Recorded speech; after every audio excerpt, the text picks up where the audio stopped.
हाँ. Good afternoon, sir. My name is Nikita Das. We are Group 7. Today we will discuss about the Dalton method. So I will discuss the introduction part. So Dalton method is being given by Helen Parkhurst, who has defined this Dalton method into two concepts. First one is self-directed learning and second one is individualized instruction. This Dalton method gives the students a chance to learn through practical activities, so they become more self-motivated and they complete their tasks. The student can choose subjects based on their own interests and preferences, which makes learning more meaningful for them. In this Dalton method, the learner gets full freedom to remove any difficulties or limits which they may face during this learning process.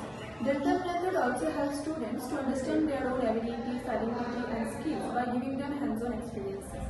Various psychological tests are being suggested by Dalton method in the application of the student's capability with reference to performance. Hence, Dalton method is not only student-centric, but it also inspires students' preferences towards their fulfillment of goals. Thank you. So good afternoon, sir. I'm going to speak about aims and objectives.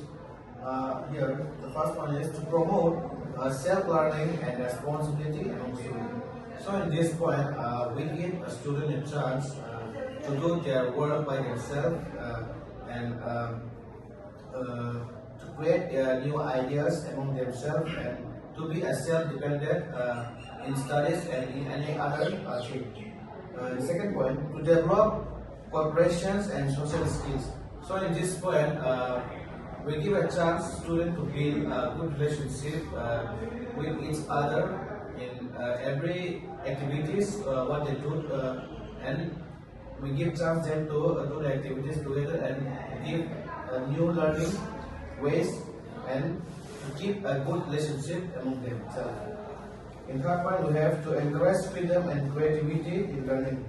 So in this point, we give students to learn new things, new idea and new creative things which help them in develop themselves and to create new ideas of study method. I'll be discussing the main features of the Dalton plan. First point is each student works at their own pace. This means students are not forced to learn fast or slow. Everyone learns in a way that is comfortable for them. And fast learners can move ahead, and slow learners get enough time to understand. And in second point, we have teachers act as guide, not lecturers. It means teachers do not stand in front of the class and give long lecture. Instead, they help students when needed, guide them, and support them in learning. And third point is emphasis on laboratory system. Classrooms called laboratories. In Dalton plan, classrooms are called laboratories. In this room, student works independently on different subjects. They can move from one room to another depending on the tasks they are completing, and this gives them freedom to choose how they want to learn. Thank you. Good afternoon, sir. I'll be discussing on the role of teacher in the Dalton method. Firstly, the teacher acts as a guide, not a strict lecturer. They prepare clear assignments for students to work on. Teacher also explains the task and goal in simple words, so that it helps students understand how to start their works. They also move around the classes to check each student's progress. Teacher gives help only when the student really needs it. Teacher encourages students to learn independently. They create a friendly and comfortable classroom atmosphere. They motivate students to finish their assignment on time.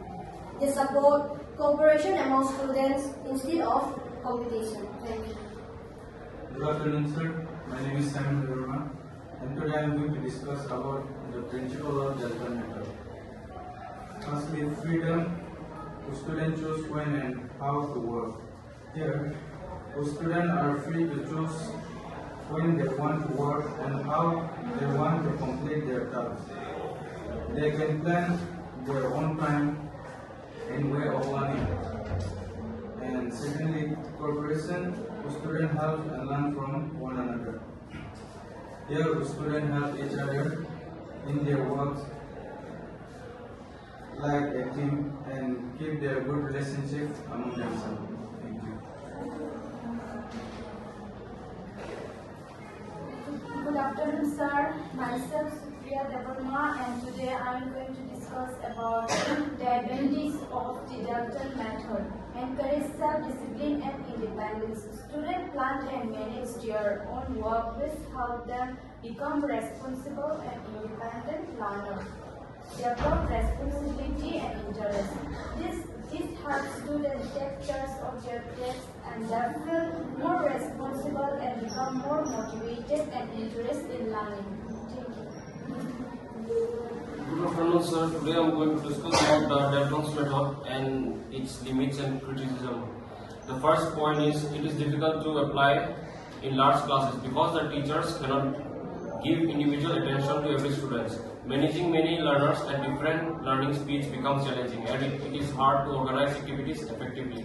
And the second point requires self-motivated students. This method works well only when students are getting self-motivated and take responsibility for their own learning. They must show interest, participate actively and complete tasks without constant supervision. And thirdly, it is not suitable for large classes. Young learners, because they need more guidance, support and continuous supervision from the teacher. Young children cannot work independently or stay focused for long, so they struggle to learn effectively through this approach. Thank you. Good afternoon, sir. I will explain the conclusions and modern developments on the viewpoint of still useful in the learner center and education. Firstly, traditional methods remain valuable because they give learners a strong foundations and clear understanding of basic concepts. And secondly, they help maintain structures and discipline which support learners as they move toward independence and self-directed learning. So, second point, the form basis of modern methods like project-based or directed learning. So here firstly, the Dalton method gives the base for modern methods like project-based and directed learning by promoting independence and self-paced study. Secondly, it focuses on the freedoms and cooperation stay useful today in helping learners build real-life skills and active learning habits. Thank you.